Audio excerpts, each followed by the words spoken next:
الحمد لله الحمد لله رب العالمين نحمده ونستعينه ونؤمن به ونتوكل عليه ونعوذ بالله من شرور أنفسنا ومن سيئات أعمالنا من يهده الله فلا مضل له ومن يضلله فلا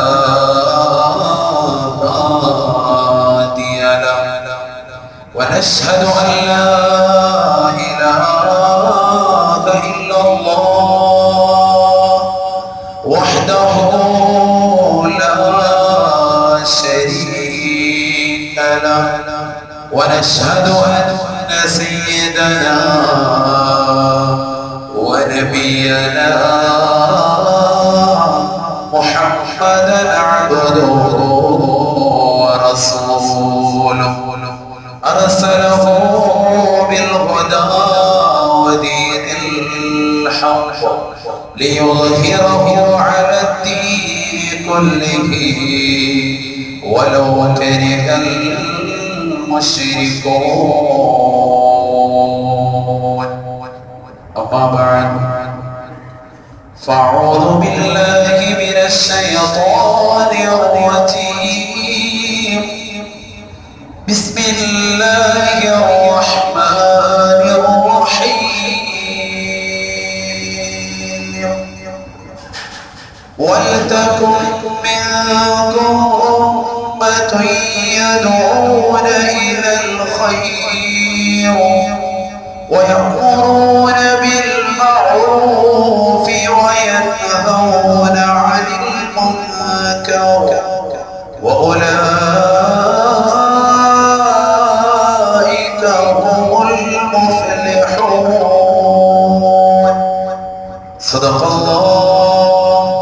صدق الله مولانا العظيم قال النبي صلى الله عليه وسلم لا تدعوا على أنفسكم ولا على أموالكم ولا على أولادكم فإنها مستجابة صدق رسول الله طب بطب طبيب حالق داء الفؤاد طالبات طابا طاب للأبطال طال لا إله إلا الله لا إله إلا الله لا إله إلا الله محمد رسول الله ظل الظل لا ظل لنا ظل ظليلا ظلل الغمام في الفضل ضال لا إله إلا الله لا إله إلا الله لا إله إلا الله محمد رسول الله പ്രിയമുള്ള സത്യവിശ്വാസികളെ അല്ലാഹു സുബ്ഹാനഹു വ തആല നമ്മളിൽ നിന്ന് വന്നുപോയ മുഴുവൻ പാവങ്ങളും വിട്ടുകൊടുത്ത് മാപ്പിനി അനുഗ്രഹിക്കുമാറാകണം. ശിഷ്ടകാല ജീവിതം അവൻ ഇഷ്ടപ്പെട്ട പൊരുത്തപ്പെട്ട രീതിയിൽ ജീവിച്ച് അവസാനം കലിമത്ത് തൗഹീദ് ഉച്ചരിച്ചുകൊണ്ട് മരണം വരിക്കുവാനുള്ള മഹാസൗഭാഗ്യം അല്ലാഹു നമുക്ക് ഏവർക്കും നസീബാക്കുമാറാകട്ടെ. നമ്മളിലും സന്താന പരമ്പരകളിലും ഈമാനികമാകുന്ന സൗഭാഗ്യം അല്ലാഹു നിലനിർത്തി തരുമാറാകണം. നമ്മൾ ഇന്ന് മരണപ്പെട്ടു പോയ സത്യവിശ്വാസികൾ, കൂട്ടുകുടുംബാദികൾ, ബന്ധുമിത്രാദികൾ, മറ്റവരുടെയോ ഈ മഹല്ലിന്റെ ഖബർസ്ഥാനിൽ അന്തിമശ്രമം ചെയ്യുന്ന കുടുംബാദികൾ അല്ലാഹു ഏവർക്കും മഗ്ഫിറത്തും റഹ്മത്തും നൽകി അനുഗ്രഹിക്കുമാറാവട്ടെ. അവരോടൊപ്പം നാളെ അവന്റെ സുഖലോക സ്വർഗ്ഗത്തിൽ ഒരുമിക്കുവാനുള്ള മഹാസൗഭാഗ്യം നാഥനായ റബ്ബ് നമുക്ക് ഏവർക്കും നൽകി തുണയ്ക്കുമാറാവട്ടെ. ആമീൻ ബിറഹ്മതിക യാ അർഹമർ റഹീം. ഇഅ്തികാഫിന്റെ നിയ്യത്ത് മറന്നുപോയ നിയ്യത്ത് ഓതുക. നവൈതുൽ ഇഅ്തികാഫ ഫി ഹാദൽ മസ്ജിദിൽ അല്ലാഹു തആലക്ക് വേണ്ടി ഈ പള്ളിയിൽ ഇഅ്തികാഫിനെ ഞാൻ വരുന്നു. പ്രിയമുള്ള സത്യവിശ്വാസികളെ, സഹോദര മനുഷ്യന് ഏറ്റവും ആവശ്യം അറിവാണ്. വിദ്യാഭ്യാസം അനിവാര്യമാകുന്ന കാലഘട്ടത്തിലാണ് നമ്മൾ ജീവിച്ചുകൊണ്ടിരിക്കുന്നത്. ആത്മീയം മാത്രം പോരാ, ഭൗതികവും വേണം. രണ്ടും കൂടി സമന്വയിപ്പിച്ചുള്ള വിദ്യാഭ്യാസമാണെങ്കിൽ അത് കിട്ടുന്ന സഹോദര സഹോദരിമാർ വിജയിച്ചു. ഭൗതികം മാത്രം നമ്മുടെ മക്കളെ പഠിപ്പിക്കൽ കൊണ്ട് പാരത്രിക ലോകം സന്തോഷകരമാവുകയില്ല. പാരത്രിക ലോകം മാത്രം ലക്ഷ്യപ്രാപ്തിയിൽ എത്തിക്കാൻ വേണ്ടി ആത്മീയമാകുന്ന വിദ്യാഭ്യാസം മാത്രം നമ്മുടെ മക്കൾക്ക് നൽകലുകൊണ്ട് ഭൗതിക ജീവിതത്തിലെ ബുദ്ധിമുട്ടുകൾ നീങ്ങുകയും. ഇത് മനസ്സിലാക്കുന്ന മുമ്പിൽ സഹോദരങ്ങൾ, പരിശുദ്ധ പ്രവാചകൻ സല്ലല്ലാഹു അലൈഹി വസല്ലമ തങ്ങളുടെ ഒരു ദുആണ് നമ്മുടെ ജീവിതത്തിൽ കൊണ്ടുവരുന്നത്. റബ്ബനാ ആതിനാ ഫിദ്ദുനിയാ ഹസനതൻ വഫിൽ ആഖിറതി ഹസനതൻ വഖിനാ അദാബന്നാർ. ദുനിയാവിൽ ഞങ്ങൾക്ക് നന്മ നൽകണം, ആഖിറത്തിൽ ഞങ്ങൾക്ക് നന്മ നൽകണം. എന്താണ് ഈ ദുആഇന്റെ പൊരുളെന്താ? ഇതൊരു ആയത്താണ്. ഈ ആയത്തിന്റെ പൊരുളെന്താ? ദുനിയാവിന് നമുക്ക് നന്മ അല്ലാഹു സുബ്ഹാനഹു വ തആല നൽകണം. അത് വിദ്യാഭ്യാസമാകട്ടെ, സാമ്പത്തികപരമാകട്ടെ, ശാരീരികപരമാകട്ടെ, മാനസികപരമാകട്ടെ, എല്ലാ നിലയ്ക്കും നന്മ. ആഖിറത്തിലും നമുക്ക് നന്മ അതേപോലെ തന്നെ വേണം. ഇത് രണ്ടും കാംക്ഷിക്കുന്നവരാണ് യഥാർത്ഥ വിജയി. ഇന്ന് വിദ്യാഭ്യാസം പഠിപ്പിക്കുന്ന ആളുകളും പല രീതിയിലും പല സമ്പ്രദായങ്ങളും മോശപ്പെട്ട തരത്തിലേക്ക് കൊണ്ടുവരുന്ന ഈ കാലഘട്ടത്തിൽ ഞാൻ പറയുന്നത്, സ്റ്റഡി ടൂർ എന്ന പേരിൽ നമ്മുടെ പ്രിയപ്പെട്ട മക്കളെ കൊണ്ടുപോയിട്ട് യൂട്ടിയിലും കൊടൈക്കനാലിലും അല്ലെങ്കിൽ അത്തരത്തിലുള്ളതാകുന്ന സുഖവാസ കേന്ദ്രങ്ങളിലൊക്കെ കൊണ്ടുപോയി അവരുടെ ശരീരത്തിന് ധരിച്ചിരിക്കുന്ന ചുരിദാറും മണിയും ടോപ്പും ഉൾപ്പെടെ വെള്ളത്തിൽ മുക്കിയിട്ട് അന്യരാകുന്ന പരപുരുഷന്മാരും സ്ത്രീകളും ഒരുമിച്ച് കൊണ്ടുള്ളതാകുന്ന ഇത്തരത്തിലുള്ളതാകുന്ന വിദ്യാഭ്യാസ സമ്പ്രദായം അഥവാ സ്റ്റഡി ടൂർ എന്ന പേരിൽ നടത്തുന്ന ഈ പരിപാടികളൊക്കെ മുസ്ലിം സമുദായം നിർത്തൽ അനിവാര്യമായി. ഞാനിത് പറയുന്നത് വെറുതെ മാത്രമല്ല. എത്രയോ ചരിത്ര കഥകൾ നമുക്ക് മുന്നിലുണ്ട്. എത്രയോ സംഭവ കഥകൾ നമ്മൾ പത്രമാധ്യമങ്ങളിലൂടെ ദൃശ്യമാധ്യമങ്ങളിലൂടെ നമ്മൾ മനസ്സിലാക്കുന്നുണ്ട്. സത്യത്തിൽ എന്താണ് അതിൽ നിന്ന് പഠിക്കാനുള്ളത്? ഒരു സുഖവാസ കേന്ദ്രത്തിൽ പോയിട്ട് അവിടെ ആടിത്തിമിറുകയും സിനിമാ പാട്ട് പാടുകയും കള്ളുകുടിക്കുകയും കഴിഞ്ഞ ഫെബ്രുവരി 14 കൂട്ടുകാരികളും ഒന്നിച്ചുകൊണ്ട് യാത്ര ചെയ്തതാകുന്ന ഒരു സഹോദരി തന്റെ കൂട്ടുകാരോട് ബഫ് ചോദിക്കുന്ന, കഞ്ചാവിന്റെ ബഫ് ചോദിക്കുന്നതാകുന്ന ചിത്രം, വീഡിയോ ചിത്രം ലോകം മുഴുവനും വൈറലായി കണ്ടുവെങ്കിൽ എന്റെ ശബ്ദം ശ്രമിക്കുന്ന പ്രിയപ്പെട്ട മാതാപിതാക്കളോട് സ്നേഹത്തോടുകൂടി എനിക്ക് ഓർമ്മപ്പെടുത്താനുള്ളത്, നമ്മുടെ പ്രിയപ്പെട്ട മക്കൾക്ക് നമ്മൾ കൊടുക്കുന്നത് അറിവാണ്. അവർക്ക് ഭൗതികം കൊടുത്താലും ആത്മീയം കൊടുത്താലും അവർ സ്റ്റഡി ടൂറിന് പോയാലും അതിലൂടെ അവർ നേടിയെടുക്കേണ്ടത് അറിവാണ്. അത് കിട്ടുന്നില്ല എന്ന് മനസ്സിലാകുന്ന സമയത്ത് 3000 4000 രൂപയൊക്കെ കൊടുത്ത് ഇത്തരത്തിലുള്ള സ്റ്റഡി ടൂറിന് വിടുമ്പോ ഒന്ന് പ്രത്യേകം ഗൗനിക്കണേ, ശ്രദ്ധിക്കണേ എന്ന് തന്നെ മാതാപിതാക്കളോട് ആമുഖമായി ഞാൻ ഓർമ്മപ്പെടുത്താം. അല്ലാഹു തൗഫീഖ് നൽകുമാറാകട്ടെ. എല്ലാവരും അത് ജീവിതത്തിൽ ശ്രദ്ധിക്കൽ അനിവാര്യമാണ്. ഒരു കാര്യം ഞാൻ ആദ്യമേ തുറന്നു പറയുന്നു, നമ്മുടെ പ്രിയപ്പെട്ട മക്കൾക്ക് നമ്മൾ വിദ്യാഭ്യാസം കൊടുക്കുമ്പോൾ ആ വിദ്യാഭ്യാസം മുകർന്ന് വൈകുന്നേരം വീട്ടിൽ വന്ന് ഊരടയുന്ന പ്രിയപ്പെട്ട മക്കൾ പകരന്തിയോളം കഷ്ടപ്പെട്ട് പാടത്തും പറമ്പത്തും പണിയെടുത്തതാകുന്ന പ്രിയപ്പെട്ട പിതാവ് കടയിൽ ജോലി ചെയ്ത് ക്ഷീണിതരായി വീട്ടിലേക്ക് കടന്നു വരുമ്പോൾ ഒരുപക്ഷെ തന്റെ പ്രിയപ്പെട്ട മക്കളോടൊപ്പം സംവദിക്കാൻ അദ്ദേഹം ക്ഷീണിതരായതിന്റെ പേരിൽ സമയം കണ്ടെത്തിയിട്ടില്ല എങ്കിൽ ഇന്നത്തെ കാലഘട്ടത്തിൽ വലിയ അപകടമാണ്. കാരണം കഴിഞ്ഞ ദിവസത്തെ പത്രമാധ്യമങ്ങളിൽ നമുക്ക് ദൃശ്യമാകുന്നത് മുബശ്ശിറ എന്ന് പറയുന്ന കാസർഗോഡ് ജില്ലയിലെ മാളിപ്പത്ത് എന്ന് പറയുന്ന പ്രദേശത്ത് ഹോസ്ദൂർക്ക് എന്ന് പറയുന്ന ഭാഗത്ത് മുബശ്ശിറ എന്ന് പറയുന്ന പെൺകുട്ടിയെയും ആ പെൺകുട്ടിയോടൊപ്പം 10ാം ക്ലാസ്സിൽ തന്നെ പഠിച്ചുകൊണ്ടിരിക്കുന്ന 16 വയസ്സുള്ള നിയാസ് എന്ന സഹോദരനെ കണ്ടില്ല എന്ന വാർത്തയാണ് നാട്ടിൽ നാടാകെ പരക്കുന്നത്. രണ്ടുപേരും കൂടി ഒളിച്ചോടി എന്ന വാർത്ത പറഞ്ഞപ്പോ എവിടെയാണെന്ന് അറിയാൻ വയ്യാത്ത കയ്യിൽ ഒരു ഫോൺ പോലും ഇല്ലാത്തതാകുന്ന ആ മക്കളുടെ എവിടെയാണ് അവസ്ഥ എന്നറിയാൻ വേണ്ടി കൂട്ടുകാർ വിളിച്ചുകൊണ്ട് പോലീസുകാർ വിളിച്ചുകൊണ്ട് അവരോട് ചർച്ച ചെയ്തപ്പോ അവർ പറഞ്ഞു അവർക്ക് രണ്ടുപേർക്കും ഫോണുണ്ട്. മാതാപിതാക്കൾ അറിയാതെ നമ്മുടെ മക്കൾ വളർന്നു വരിക, മക്കളെ പ്രാപ്തരായി വിദ്യാഭ്യാസം കൊടുക്കാൻ വേണ്ടി അന്യന്റെ അടുക്കളയിൽ ചിൽപാത്രങ്ങൾ കഴുകിയിട്ട് അതിൽ നിന്ന് കിട്ടുന്ന നാണയത്തൊട്ടുകൊണ്ട് മക്കൾക്ക് വിദ്യാഭ്യാസം കൊടുക്കാൻ തുടങ്ങുന്ന ഉമ്മമാരുണ്ട്. പകലന്തിയോളം പാടത്തും പറമ്പത്തും പണിയെടുക്കുന്നതാകുന്ന പട്ടിണി പാവങ്ങളാകുന്ന ഉപ്പമാരെ പട്ടിണിക്കാൻ ഇല്ലെങ്കിൽ അവരെ പറഞ്ഞു പറ്റിക്കാൻ ഇന്നത്തെ മക്കൾ പ്രാപ്തരാണ്. ഞാൻ പറയുന്നത് നമ്മുടെ മക്കളുടെ വിദ്യാഭ്യാസം, അവരുടെ ബാഗിൽ എന്താണ് ഉള്ളത്? ബാഗിനുള്ളിൽ സിനിമയുടെ സീഡിയാണോ, അതല്ല അശ്ലീലമാകുന്ന സിനിമകളാണോ? അവരുടെ കയ്യിലുള്ളതാകുന്ന ചിപ്പുകൾ എന്താണ്? ആ ചിപ്പുകൾ അടക്കം ചെയ്തിരിക്കുന്നതാകുന്ന വസ്തുതകൾ എന്താണ്? 8ാം ക്ലാസ്സിൽ നിന്ന് ജയിച്ചു വരുന്നതാകുന്ന പൊന്നുമോന്റെ കയ്യിലേക്ക് മൊബൈൽ ഫോൺ കൊടുക്കലല്ല വിദ്യാഭ്യാസത്തിന്റെ വിലക്ഷണത എന്ന് പറയുന്നത്. വിദ്യാഭ്യാസത്തിന്റെ വളർച്ചയുടെ അല്ല. 10ൽ ജയിക്കുന്നതാകുന്ന പൊന്നുമോൻ S4 8 വേണമെന്ന് വാശി പിടിക്കുമ്പോ, iPhone 7 വേണമെന്ന് വാശി പിടിക്കുമ്പോ, ആ മകൻ വിജയിച്ചു കഴിഞ്ഞാൽ നിനക്കത് നൽകുമെന്ന് വാപ്പ ഓഫർ കൊടുത്ത് വിജയിക്കുന്നതാകുന്ന മകന്റെ കയ്യിലേക്ക് iPhone ഫോൺ കൊടുത്ത് 7 കൊടുക്കല്ലെങ്കിൽ S4 ഇഞ്ചിന്റെ ആൻഡ്രോയിഡ് മൊബൈൽ ഫോൺ കൊടുത്ത് അവരെ ഭൗതികമാകുന്ന കലാലയത്തിൽ വിരാജിക്കാൻ വിടുമ്പോ ആ മക്കൾ ആ ഫോണിലൂടെ കാട്ടിക്കൂടുന്ന അശ്ലീലമാകുന്ന ചുവയുള്ളതാകുന്ന നൃത്തച്ചുവടുകൾ വാപ്പയും ഉമ്മയും അറിയാതെ പോകരുത്. ഇന്നത്തെ സമുദായം പറ്റി ഏറ്റവും വലിയ അധപ്പതനം എവിടെയാണ്? സ്വന്തം മക്കൾക്ക് വാരിക്കോരി വിദ്യാഭ്യാസം കൊടുക്കുന്നു. ബാംഗ്ലൂരിലേക്കും വേണ്ട തിരുവനന്തപുരം ജില്ലയിലേക്കും ഇന്ത്യ എന്ന മഹത്തായ രാജ്യത്തിന്റെ വിവിധ പ്രവിശ്യകളിലേക്കും അതല്ല അതിനപ്പുറത്തേക്കും മറ്റുള്ള രാജ്യങ്ങളിലേക്ക് വിദ്യാഭ്യാസം കൊടുക്കാൻ മാതാപിതാക്കൾക്ക് ഒരു മടിയുമില്ല. സമ്പത്ത് നല്ലതുപോലെയുണ്ട്. അല്ലാഹു നിലനിർത്തി തരുമാറാവട്ടെ. പക്ഷേ ഈ വിദ്യാഭ്യാസം മക്കൾക്ക് കൊടുക്കുമ്പോ ആ മക്കൾ അന്യരാകുന്ന സംസ്ഥാനങ്ങളിൽ അല്ലെങ്കിൽ അന്യരാജ്യങ്ങളിൽ കാണിച്ചു കൂട്ടുന്നതാകുന്ന കോപ്രാട്ടിത്തരങ്ങൾ, അന്യരാജ്യങ്ങൾ ഹോസ്റ്റലിൽ നടക്കുന്ന സ്വവർഗരതികളടക്കം അന്യ സംസ്ഥാനങ്ങളിൽ നടക്കുന്ന ഇന്നത്തെ പത്രം എടുത്തു നോക്ക്. തമിഴ്നാട്ടിലേക്ക് കേരളത്തിൽ നിന്ന് പഠിക്കാൻ പോകുന്നതാകുന്ന വിദ്യാർത്ഥികൾ അവിടെ അനുഭവിക്കുന്നതാകുന്ന ഹോസ്റ്റലുകൾ അനുഭവിക്കുന്നതാകുന്ന തീക്ഷ്ണമാകുന്ന യാതനകളും നൊമ്പരങ്ങളും പോലീസിനോട് വന്നുകൊണ്ട് കിടക്കയിൽ കിടന്ന് മെഡിക്കൽ ട്രസ്റ്റിന്റെ ഹോസ്പിറ്റലിന്റെ വനാന്തരയിൽ കിടന്നുകൊണ്ട് ഒരു കുട്ടി വിളിച്ചു പറഞ്ഞപ്പോഴാണ് ലോകം ജനത തമിഴ്നാട്ടിലെ വിദ്യാഭ്യാസം പഠിക്കാൻ പോകുന്ന മലയാളി കുട്ടികളുടെ അവസ്ഥകൾ മനസ്സിലാക്കുന്നത്.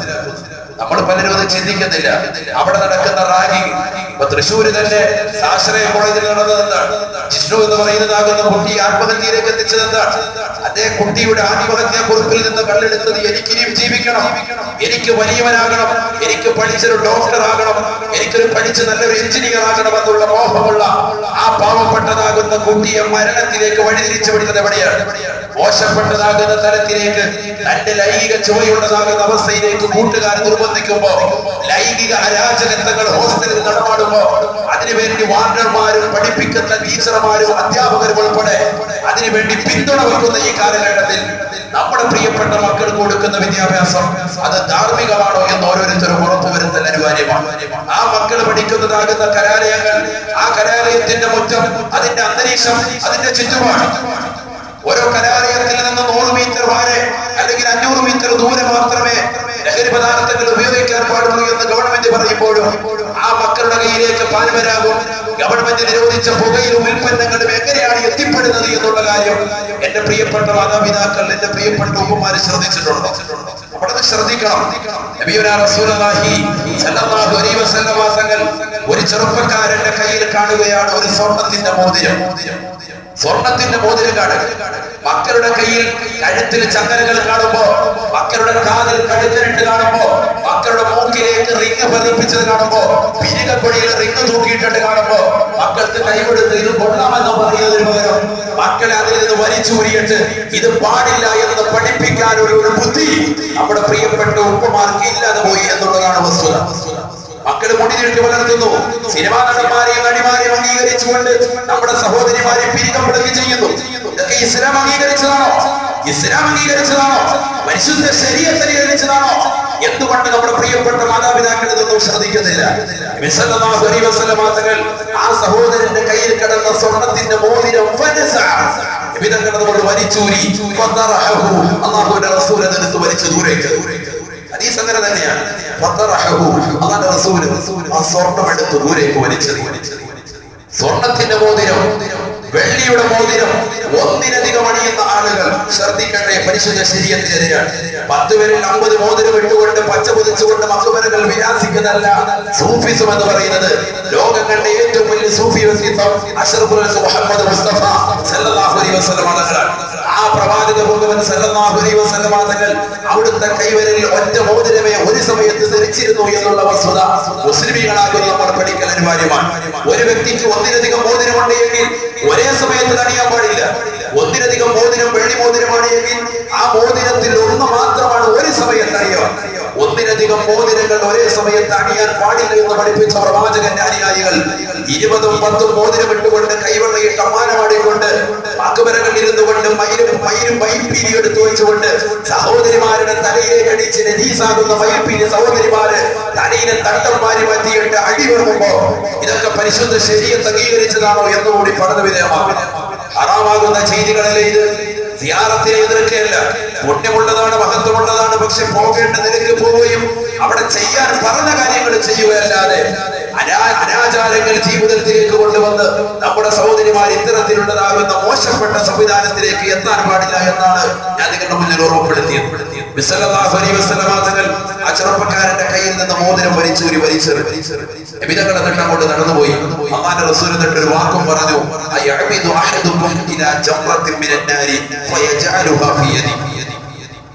നരകത്തിലെ തീക്കട്ടയെടുത്ത് കൈവെള്ളയിൽ വെക്കാൻ നിങ്ങൾക്ക് എങ്ങനെ തോന്നി? അതിന് നിങ്ങൾക്ക് കഴിയുമോ? നരകത്തിലെ തീക്കട്ടയോടാണ് സ്വർണത്തിൻ്റെതാകുന്ന മോതിരത്തെ പ്രവാചകൻ വർണ്ണിച്ചത്. പ്രവാചകർ സല്ലല്ലാഹു അലൈഹി വസല്ലം പരിചയപ്പെടുത്തിയത് ഇന്നത്തെ മുസ്ലിം സഹോദരങ്ങളുടെ കയ്യിൽ, അവരുടെ കഴുത്തിൽ, അവരുടെ കണ്ടനാഗങ്ങളിൽ അവരണിഞ്ഞിരിക്കുന്നത് സ്വർണത്തിന്റെ മോതിരവും സ്വർണത്തിൻ്റെതാകുന്ന മാലകളുമാണ്. ഇതൊക്കെ പറയുമ്പോൾ പലർക്കും ചിലപ്പോൾ വിഷമമുണ്ടാകും, ദുഃഖിച്ചിട്ട് കാര്യമില്ല. ഖേദമുള്ളത് കൊണ്ട് ഒരു ഇമാം എന്ന നിലയിൽ നിങ്ങൾ നന്നാവണമെന്ന് ആശ വെക്കുന്നത് കൊണ്ട് നമ്മുടെ പ്രിയപ്പെട്ട മക്കൾ കാതിൽ കടുക്കനിട്ട് കാണുമ്പോ അതൊക്കെ നല്ലതാണ്, പാശ്ചാത്യരുടെ ശൈലിയുടെ പ്രിയപ്പെട്ട പൊന്നുമോൻ അവലംബിക്കുന്നു എന്ന് കാണുമ്പോ ബർമൂടയിട്ടുകൊണ്ടും 3/4 ഇട്ടുകൊണ്ട് നമസ്കരിക്കാൻ വേണ്ടി മക്കളെ പള്ളിയിലേക്ക് കൊണ്ടുവരുമ്പോ ആ മക്കളുടെ നമസ്കാരങ്ങൾ ശരിയാകുന്നില്ല എന്ന വസ്തുത മുസ്ലിം ഉപ്പമാര് മനസ്സിലാക്കട്ടെ, ഉപ്പമാര് തിരിച്ചറിയട്ടെ. പാതിരാത്രി സമയത്ത് ഫേസ്ബുക്കും വാട്സാപ്പുമായി ജിയോ സിം ഇറങ്ങിയത് മുതൽ 1 GB കിട്ടുകയുള്ളൂ എങ്കിലും ആ 1 GB എങ്കിലും പരിപൂർണമായിട്ട് സിനിമ കണ്ട് ആസ്വദിക്കാമെന്ന് മനസ്സിലാക്കി 12 മണി സമയം വരെ റോഡിലെങ്കിലും പോസ്റ്റ് വരച്ചിട്ട് അതിന്റെ മുകളിൽ കയറിയിരുന്നു കൊണ്ട് സിനിമകൾ മശ്രീതമാകുന്ന സിനിമാ ഗാനങ്ങളും കേട്ടുകൊണ്ട് രസിച്ചുകൊണ്ട് വീടിന്റെ അകത്തളത്തിലേക്ക് കടന്നു വരുന്ന പൊന്നുപോലൊരു വാപ്പയും അമ്മയും നമസ്കരിച്ചു എന്ന് ചോദിക്കാൻ മടിയുള്ള ഈ കാലഘട്ടത്തിൽ പഠിച്ചു വെക്കട്ടെ.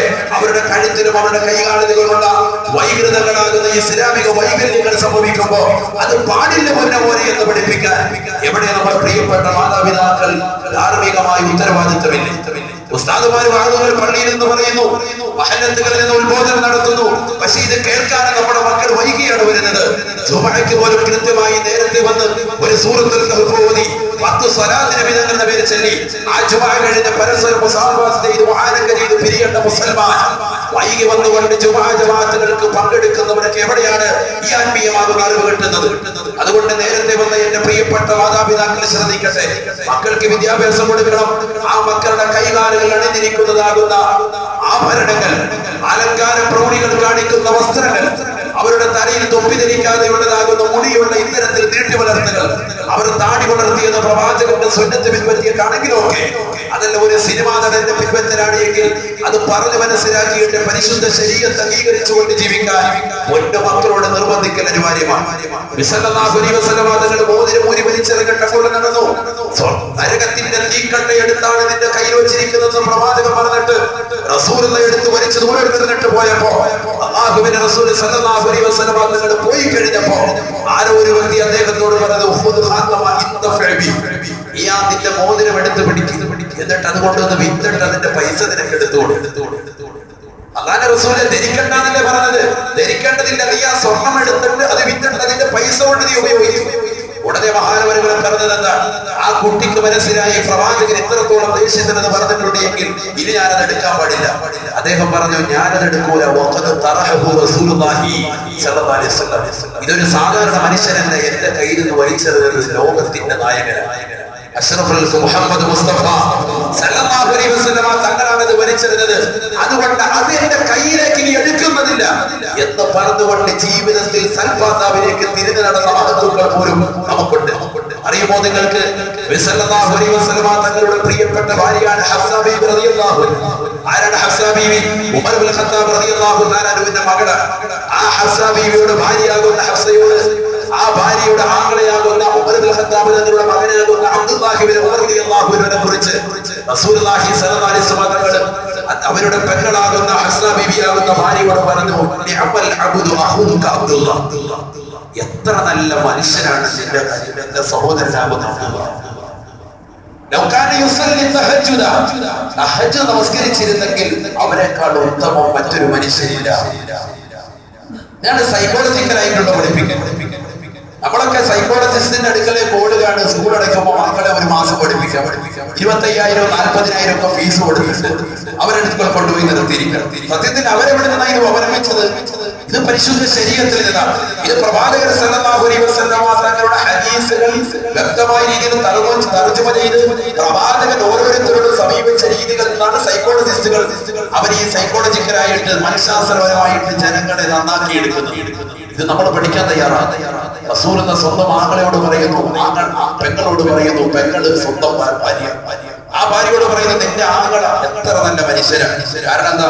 പെങ്ങളോട് പറഞ്ഞാൽ പെങ്ങളുടെ നാട്ടിലോട് പറയുമെന്ന കാര്യം ഉറപ്പാണ്. ഹബീബായ റസൂലുള്ളാഹി സ്വല്ലല്ലാഹു അലൈഹി വസല്ലം നിഅമൽ അബ്ദു അഖൂക അബ്ദുല്ലാഹ് ലൗ കാന യുസല്ലി തഹജ്ജുദാ. നിന്റെ സഹോദരനാകുന്ന അബ്ദുള്ള എത്ര നല്ല മനുഷ്യനാണ്, പക്ഷേ അവൻ തഹജ്ജുദ് കൂടി നമസ്കരിച്ചിരുന്നെങ്കിൽ എന്ന് അല്ലാഹുവിന്റെ റസൂൽ സല്ലല്ലാഹു അലൈഹി വസല്ലം തങ്ങൾ പറഞ്ഞപ്പോ ഹസ്സാബി റളിയല്ലാഹു തആല വൈകുന്നേരം വീട്ടിലേക്ക് കടന്നു വന്ന, ഇശാ നമസ്കരിച്ചിട്ട് വീട്ടിലേക്ക് കടന്നു വന്ന അബ്ദുള്ള എന്ന് പറയുന്ന പൊന്നുമോനോട് പറയുന്നു, അല്ലാഹുവിന്റെ റസൂൽ പറഞ്ഞിട്ടുണ്ട്, നീ തഹജ്ജുദ് കൂടി നമസ്കരിച്ചിരുന്നെങ്കിൽ എത്ര നന്നായിരുന്നു. നിന്നെ പോലെ നല്ല മനുഷ്യനില്ല. തഹജ്ജുദ് കൂടി ആ തഹജ്ജുദ് കൂടി നിലനിർത്തി. ഇത് പറഞ്ഞത് മുതൽ സാലിം എന്ന് പറയുന്ന സ്വഹാബി വരെ പറയാൻ ഇത് കേട്ടത് മുതൽ പിന്നീട് രാത്രി വളരെ കുറച്ച് അതുകൊണ്ട് തന്നെയാണ് ചരിത്രത്തിൽ പ്രവാചകന്റെ സുന്നത്തുകളിൽ ഏറ്റവും കൂടുതൽ പിൻപറ്റിയ വ്യക്തി എന്ന് അദ്ദേഹത്തിന്റെ നാമം വരാൻ കാരണം റസൂലുള്ളാഹിന്റെ സുന്നത്ത് പരിപൂർണമായി പിൻപറ്റിയ വ്യക്തിയാണ് ബഹുമാനപ്പെട്ട അബ്ദുല്ലാഹി ഇബ്നു ഉമർ റളിയല്ലാഹു തആല. റസൂലുള്ളാഹി എവിടെ ഇരുന്നോ അത് കേട്ടാൽ അദ്ദേഹം അവിടെ കൊണ്ടിരിക്കും. ഒരു യാത്രയിൽ പറയാൻ ആരെങ്കിലും ഇവിടെ റസൂലുള്ളാഹി കടന്നിട്ടുണ്ടെന്ന് പറഞ്ഞാൽ അല്പനേരം അവിടെ കടക്കും. കാരണം എന്താ? നബിതങ്ങൾ കടന്ന സ്ഥലം, നബിതങ്ങൾ ഇരുന്ന സ്ഥലം, നബിതങ്ങൾ ചെയ്തു പോയി. ഹബീബായ റസൂലുള്ളാഹി സ്വല്ലല്ലാഹു അലൈഹി വസല്ലം തങ്ങളുടെ വസ്ത്രം ധരിക്കുമ്പോൾ വരനെ വന്ദിക്കും. ചെരുപ്പ് ധരിക്കുന്ന സന്ദർഭത്തിൽ നബി സ്വല്ലല്ലാഹു അലൈഹി വസല്ലം തങ്ങളെ ശ്രദ്ധിക്കും. അല്ലാഹുവിന്റെ റസൂൽ സ്വല്ലല്ലാഹു അലൈഹി വസല്ലം തങ്ങളുടെ എല്ലാ കാര്യത്തിലും വരനെയാണ് വന്ദിക്കുക. ബാർബർ ഷോപ്പിൽ പോയിരിക്കുമ്പോ നീ മുടി വെട്ടുന്ന സന്ദർഭത്തിൽ നീ അവനോട് പറയണം, മുടി വെട്ടുന്ന ആളോട് പറയണം, ഇവിടെ വലതു ഭാഗത്ത് നിന്ന് തുടങ്ങി എന്ന് പറയണം. നിന്റെ വലതുവശത്ത് തുടങ്ങി. നീ താടി വെട്ടി റെഡിയാക്കുമ്പോ, നിന്റെ മീശ വെട്ടി റെഡിയാക്കുമ്പോ അപ്പോഴെല്ലാം നീ ശ്രദ്ധിക്കേണ്ടത് വലതു ഭാഗത്ത് വന്ദിക്കലാണ്. വലത് കൈകൊണ്ട് ശബ്ദിട്ട് വലത് കാൽ ആദ്യമായിട്ട് ഇരുന്നു കൊണ്ട് തന്നെ വലത് കാൽ ആദ്യമായി കയറ്റി ഉരിയുന്ന സമ്പത്തിൽ അത് ശ്രദ്ധിച്ച് വലത് കാല കൊണ്ട് ചെരുപ്പാദ്യം ധരിച്ച് ഊരുന്ന സന്ദർഭത്തിൽ ഇടത് കാലിന്റെ ഭാഗം ആദ്യം ഊരി വെച്ച് ഇങ്ങനെ എത്ര സുന്നത്തുകൾ നമ്മുടെ മക്കൾക്ക് നമുക്ക് പഠിപ്പിക്കാൻ സാധിക്കും.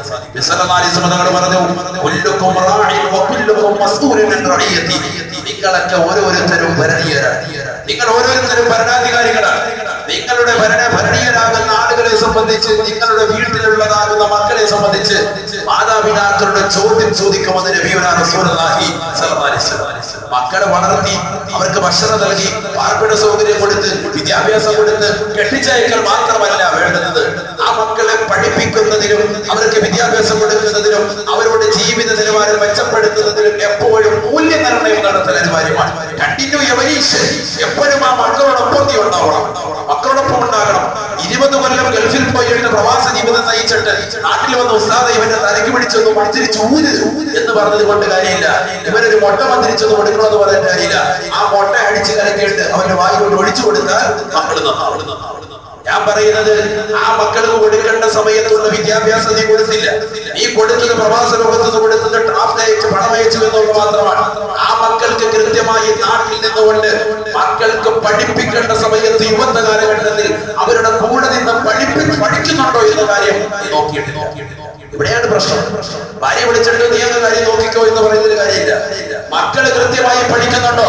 കച്ചവടം ചെയ്യുന്ന സഹോദരങ്ങൾ വൈകുന്നേരം വന്നിട്ട് മക്കള് ഖുർആൻ എടുത്ത് ഓതുന്നുണ്ടോ? ഇശാമകരിവരുടെ യാസീൻ ഓതുന്നുണ്ടോ? ഇദാമക്കത്തി ഓതുന്നുണ്ടോ? തബാറക സൂറത്ത് ഓതുന്നുണ്ടോ? പരിശുദ്ധ ഖുർആൻ അരമണിക്കൂറെങ്കിലും മക്കൾ ഓതുന്നുണ്ടോ? ഇത് വാപ്പയും ഉമ്മയും ശ്രദ്ധിക്കണം. മാതാപിതാക്കളെ ഗൗനിക്കണം. ഉമ്മ പറഞ്ഞാൽ അനുസരിക്കാത്ത മക്കളാണെങ്കിൽ വാപ്പയെ കൊണ്ട് ഉമ്മ അത് പറഞ്ഞ് ചെയ്യിക്കണം. ഓരോരുത്തർക്കും അവരവരുടെ ഭരണീയരെ സംബന്ധിച്ച് ചോദ്യമുണ്ടാകുമെന്ന് നബിയുനാ റസൂലുള്ളാഹി.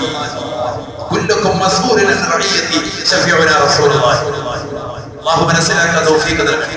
നബി സല്ലല്ലാഹു അലൈഹി വസല്ലം തങ്ങൾ അല്ലാഹുവിന്റെ റസൂൽ തന്റെ പ്രിയപ്പെട്ട അനുയായികളെ മുന്നിൽ വെച്ചുകൊണ്ട് പറഞ്ഞു, ഒരു കൂട്ടുകാരനാകുന്ന സഹോദരൻ ഖുറൈമുൽ അസ്ദി എന്ന് പറയുന്ന ചെറുപ്പക്കാരൻ മുടി നീട്ടി വളർത്തിയിട്ട് ചെവിക്കുറ്റിക്ക് താഴെ നീട്ടി വളർത്തി, വല്ലാതെ നീട്ടി വളർത്തി രണ്ട് ഭാഗത്തേക്കും പെണ്ണുങ്ങളെ പോലെ പിന്നിടുന്നതായിട്ട് കണ്ടപ്പോ ഇന്നത്തെ മക്കള് കണ്ടില്ലേ, പൈസ വേണമെങ്കിൽ ഒളിപ്പിച്ചു വെക്കാത്ത തരത്തിൽ മക്കൾ മുടി വളർത്തിയിരിക്കണം.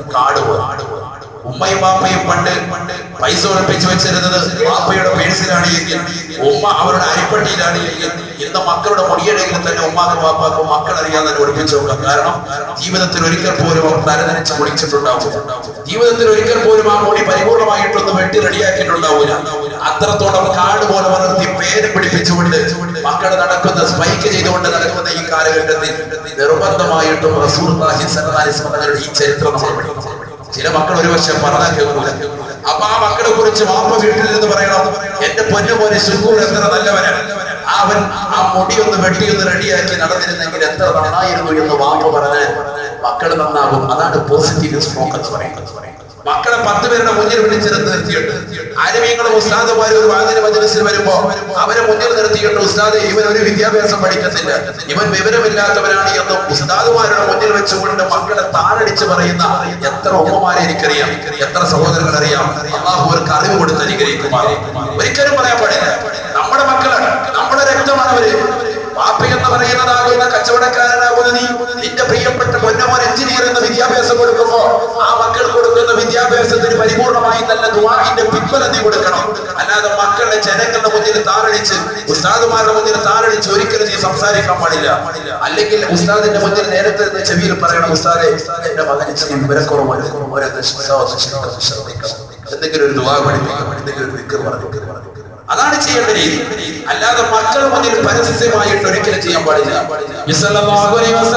തങ്ങൾ തന്റെ പ്രിയപ്പെട്ട അനുയായികൾ കടന്നു വന്നപ്പോ ആ സഹാബത്തിനോട് നമസ്കാരം കഴിഞ്ഞ് പറയുകയാണ്,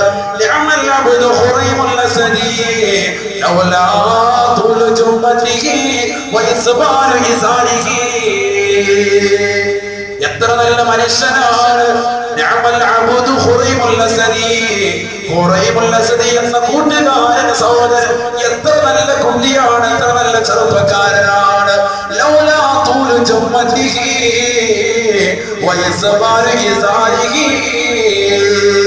അവന് 2 പ്രശ്നങ്ങളുണ്ട്, അത് നന്നാക്കിയാൽ അവനെ പോലെ ലോകത്തൊരു കുട്ടിയില്ല എന്ന് നബിയുനാ റസൂലുള്ളാഹി. ഏതൊക്കെയാണ് 2 പ്രശ്നം? ഒന്ന് തൂര് ചുമത്തി, അവന്റെ മുടി ഇങ്ങനെ പ്രീതിയായിട്ട് 2 ഭാഗത്തൊക്കെ സ്റ്റൈല് കാണിക്കാൻ നമ്മുടെ ചെറുപ്പക്കാർ നടക്കുന്ന സ്പൈക്ക് ചെയ്ത് കിടക്കാണ്. അതൊന്ന് വെട്ടിയെന്ന് റെഡിയാക്കിയിരുന്നെങ്കിൽ നന്നായിരുന്നു. മാത്രമല്ല കൊണ്ട് നിരത്തോട് വലിച്ചടച്ചെടുക്കുന്ന ഒരു സ്വഭാവ ചക്കരുണ്ട്, അതൊന്ന് മാറ്റിയിരുന്നെങ്കിൽ നന്നായിരുന്നു എന്ന് നബി അല്ലാഹുവിന്റെ റസൂൽ സല്ലല്ലാഹു അലൈഹി വസല്ലം പച്ചക്ക് പണി വെച്ച് പറയാണ്. ഈ 2 വിഷയം ഇതൊന്നും വലിയ വിഷയമല്ല, കണ്ടുകൂടി വിചാരം പോലെയുള്ള വിഷയമല്ല, ആളെ താറടിക്കുന്നതല്ല. ഈ 2 വിഷയം നന്നാക്കണം, മറ്റുള്ളവരൊക്കെ ചെയ്യുന്നതാണ്. അതാണ് മനുഷ്യത്വം പഠിപ്പിക്കും. കൂട്ടുകാരി ചെന്നുകൊണ്ട് ഈ കുട്ടിയോട് പറഞ്ഞു, ഇതിനെ കുറിച്ച് നബിക്ക് ഭയങ്കര അഭിപ്രായമാണ്, അള്ളാഹുവിന്റെ റസൂലിന് ഭയങ്കര ഇഷ്ടമാണ്. പറഞ്ഞു, 2 കാര്യം നീ റെഡിയാക്കണം. ഒന്ന് മുടിയൊന്ന് വെട്ടി റെഡിയാക്കണം, രണ്ടാമത്തത് അവന്റെ മുണ്ടൊന്ന് നിരത്തോട് വലിച്ചടച്ച് ഉയർത്തിക്കൊണ്ട് ഈ പോസിറ്റീവ് സ്ട്രോക്ക് കൊണ്ട് കേട്ടപ്പോ നല്ല കുട്ടിയാണ്, ഇതും കൂടി ചെയ്താൽ നിന്നെ പോലെ വേറൊരുത്തരില്ലാതെ കേട്ടപ്പോ ഈ കുട്ടി നേരെ വീട്ടിലേക്ക് ചെന്നു. പിച്ചാത്തി എടുത്തു, കത്രിക എടുത്തു, നേരെ കൊണ്ടുവന്നു. അദ്ദേഹത്തിന്റെ ചുമ്മത്തഹു, അദ്ദേഹത്തിന്റെ മുടിയുടെ പിൻഭാഗം ചെവിക്കുറ്റിയുടെ താഴ്ഭാഗത്തായിട്ട് മുടിയെ കൊണ്ട് സ്വന്തമായിട്ട് പിടിച്ചുകൊണ്ട് മുടിയാക്കി. എന്നിട്ടോ പിന്നെ അദ്ദേഹം നേരെ ചെയ്തത് മുണ്ട് നിരത്ത് നമ്മൾ വലിച്ചുകൊണ്ട് ഉയർത്തി.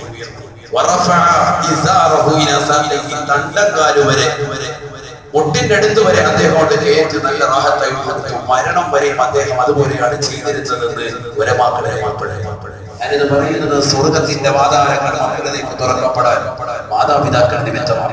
മക്കളുടെ മോശപ്പെട്ട സ്വഭാവം കാണുമ്പോൾ മക്കൾക്കെതിരെ പ്രാർത്ഥിക്കുന്ന മാതാപിതാക്കളുണ്ട്. ഒരിക്കലും നിങ്ങളുടെ മക്കൾക്ക് എതിരെ നിങ്ങൾ പ്രാർത്ഥിക്കരുത്, ദുആ ചെയ്യരുത്, പ്രാർത്ഥിക്കരുത്. മക്കളുടെ മോശപ്പെട്ട പ്രവർത്തനം കാണുമ്പോൾ മാതാപിതാക്കൾ പെട്ടെന്ന് നമ്മൾ പ്രതികരിക്കും. നീ ഒരിക്കലും ഗുണം പിടിക്കില്ല, നീ എവിടെ പോയാലും ഗുണം പിടിക്കില്ല എന്ന് പറയുന്ന ഉമ്മമാരോട് പറഞ്ഞു കൊടുക്കണം നിങ്ങൾ നിർബന്ധമായി.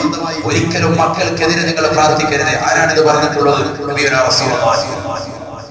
ലാ തദഊ അലാ ഔലാദികും വലാ അലാ അംവാലികും വലാ അലാ അൻഫുസികും. ഹബീബായ റസൂലുള്ളാഹി സ്വല്ലല്ലാഹു അലൈഹി വസല്ലം തങ്ങൾ തന്റെ പ്രിയപ്പെട്ട അനുയായികളോട് ഓർമ്മപ്പെടുത്തുകയാണ്, നിങ്ങളുടെ സ്വന്തം ശരീരത്തിന് എതിരായിക്കൊണ്ട്, നിങ്ങളുടെ സമ്പത്തിനെതിരായിക്കൊണ്ട്, നിങ്ങളുടെ മക്കൾക്കെതിരായിക്കൊണ്ട് നിങ്ങൾ ദുആ ചെയ്യരുത് എന്ന് നബിയുനാ റസൂലുള്ളാഹി. ഇന്ന് എത്ര ആളുകളാണ് തന്റെ സ്വന്തം രക്തമാണ്, ചോരയാണ്, അത് മറന്നുകൊണ്ട് മക്കളെ, ഭാര്യയെ, നാട്ടുകാരെ, തന്റെ സമ്പത്തിനെ, തന്റെ ശരീരത്തെ തന്നെ ശപിക്കുന്നവരില്ലയോ? പാടില്ല, പാടില്ല എന്ന് നബിയുനാ റസൂലുള്ളാഹി. ഇന്നൽ ലആനീന ലാ യകൂനൂന ശുഫആ യൗമൽ ഖിയാമ. ഹബീബായ റസൂലുള്ളാഹി സ്വല്ലല്ലാഹു അലൈഹി വസല്ലം തങ്ങൾ അവിടുന്ന് പഠിപ്പിച്ചില്ലയോ, ഓർമ്മപ്പെടുത്തിയില്ലയോ? ശാപവാക്കുകൾ ഉപയോഗിക്കുന്ന ആളുകൾക്ക് അല്ലാഹുവിന്റെ റസൂലിന്റെ ശുപാർശ ഖിയാമത്ത് നാളിൽ കിട്ടൂല എന്ന് നബിയുനാ റസൂലുള്ളാഹി. ഇന്നൽ ലആനീന ലാ യകൂനു ലഹും ശഫാഅ. ദുനിയാവിൽ മക്കളെ, ഭാര്യയെ, കുടുംബത്തെ, നാട്ടുകാരെ, അയൽവാസികളെ ശമിച്ചുകൊണ്ട് നടക്കുന്നവർക്ക് നാളെ പടച്ചറപ്പിന്റെ ദർബാറിലെത്തുമ്പോ, മഹ്ശറയിലെത്തുമ്പോ ഹബീബായ നബി തങ്ങളുടെ തിരുനോട്ടം കിട്ടൂല, ആ പ്രവാചകരുടെ ശുപാർശയും ലഭിക്കൂല എന്ന് നബിയുനാ റസൂലുള്ളാഹി സ്വല്ലല്ലാഹു അലൈഹി വസല്ലം. അതുകൊണ്ട് നിർബന്ധമായിട്ടും മക്കൾക്ക് വേണ്ടി അനുകൂലമായി പ്രാർത്ഥിച്ച് മക്കളുടെ കൂടെ തന്നെ നിന്ന് 24 മണിക്കൂർ മൂല്യനിർണ്ണയം നടത്താം. അപ്പോൾ പറ്റിയില്ലെങ്കിലും വൈകുന്നേര സമയങ്ങളിൽ വന്നിട്ട് ഇന്നെന്താ മദ്രസയിൽ പഠിപ്പിച്ചു, ഇന്ന് സൂറത്ത് ഇന്ന ഭാഗമാണ് ഒന്ന് ഒതുക്കി. ഒരു 25 വയസ്സ് മുതലുള്ള ആളുകൾക്ക് അറിയാം, അതിന് മുകളിലോട്ടുള്ളവർക്കറിയാം. മാതാപിതാക്കൾ കൃത്യമായി അങ്ങനെ ഓദിച്ചിരുന്ന ഒരു കാലഘട്ടം. വൈകുന്നേര സമയങ്ങളിൽ വന്നാൽ ഖുർആൻ ഓതിയിട്ട് ഭൗതികം പഠിച്ചാൽ മതി എന്ന് പറയുന്ന ഒരു കാലഘട്ടമുണ്ട്. ഇന്ന് ഖുർആൻ നമ്മുടെ കൈകൊണ്ട് തൊടുന്നില്ല. അതുകൊണ്ടൊക്കെ നമ്മുടെ വീട്ടിൽ അപകടപ്പെടുന്നിരിക്കുകയാണ്. അതോടൊപ്പം തന്നെ മക്കൾ കൊടുക്കുന്ന വിദ്യാഭ്യാസം അത് ഭൗതികമാണ് എങ്കിലും ആത്മീയമാണ് എങ്കിലും രണ്ടിലും കർക്കശമാക്കി പരീക്ഷ എടുത്തുകൊണ്ടിരിക്കുകയാണ്. വാർഷിക